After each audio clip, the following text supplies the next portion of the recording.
Zoe is, as she says, pretty strong, very creative, has got strong opinions about things too as well, don't you? You're feisty. And I think she's seen a lot on this earth that maybe a few people, even in their adult lives, haven't experienced.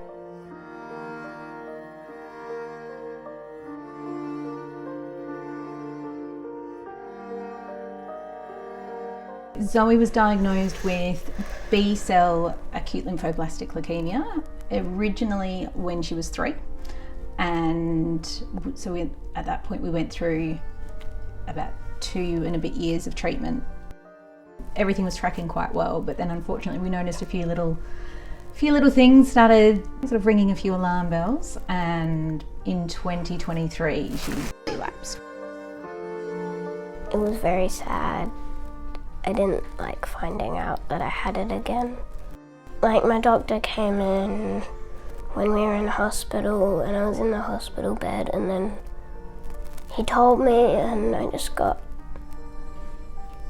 was really sad and shocked, and it was really hard. I had a bit of a rough day for the rest of the day. It affects Zoe's day-to-day life pretty acutely every day. A lot of fatigue, a lot of general body aches and pains, not feeling particularly great most days. Physically, she definitely feels the effects of the chemo every day, I think.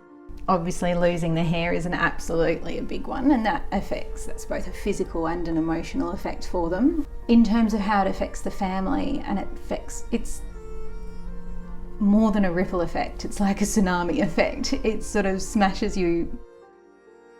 It's hard, especially the needles. I didn't like those. But I get through pretty well. So we currently donate beanies to each newly cancer diagnosed child in South Australia via the Childhood Cancer Association. It's very close to my heart. I know what these kids are battling. I know the feeling, the heartbreak, the terrifyingness, the unknown, but then I also know what it's like to have the love and support and some nice things to help you keep going through the treatment. It's a way to, I hope, give them a warm hug whenever they're feeling down or sick, and just some comfort, and make their journey a little bit easier and softer. I remember seeing the beanie and giving Zoe the beanie that first day, and opening it up and handing it over to her and feeling how lovely and soft it was, and saying, this is a really beautiful beanie. I don't know why, but my iris and wool beanie kind of feels like my most special beanie. I don't really know why, but it just makes me feel good when I wear it. I think when Zoe was able to put the beanie on, she could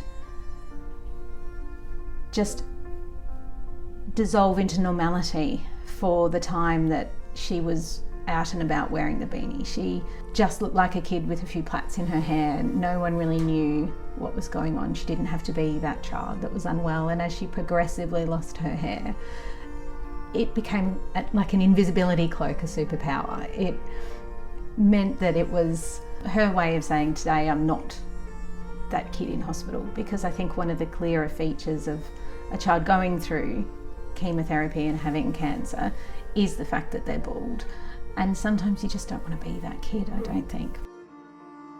Like, when I've got short hair, like, it makes me, like, I can like cover it up, because I know that sometimes some people can be a bit mean about it and things like that, so like I can wear my beanie and it doesn't show, and then they won't notice.